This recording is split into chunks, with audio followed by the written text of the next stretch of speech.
धुळ्यात शिरपूर तालुक्याला गारपिटीनं झोडपलंय। सोसाट्याच्या वाऱ्यासह अवकाळी पावसानं जोरदार हजेरी लावली। या अवकाळी पावसामुळे केळी, पपई आणि गहू पिकाचं अतोनात नुकसान झालंय।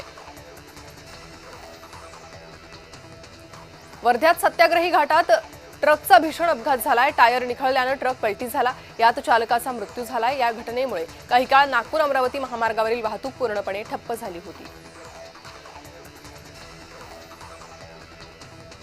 शिर्डीतील गळनिंब जिल्हा परिषद शाळेच्या शासकीय जागेची बनावट कागदपत्रांच्या आधारे परस्पर विक्री करण्यात आल्याचा धक्कादायक प्रकार घडलाय। न्यायालयाच्या आदेशाने या प्रकरणात 5 जणांविरोधात फसवणुकीचा गुन्हा दाखल करण्यात आलाय।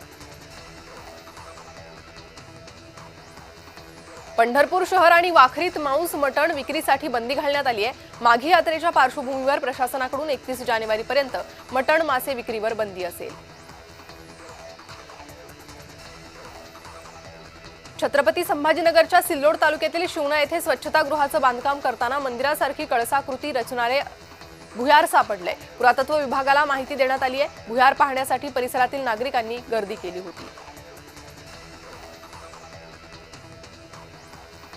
मणिकर्णिका घाटासह अहिल्याबाईंच्या पुतळ्यावर भाजप सरकारनं बुलडोझर चालवल्याचा निषेध महाविकास आघाडीनं संभाजीनगरमध्ये केलाय। अंबादास दानवेंच्या नेतृत्वात मवियाच्या कार्यकर्त्यांनी मुका आंदोलन केलंय।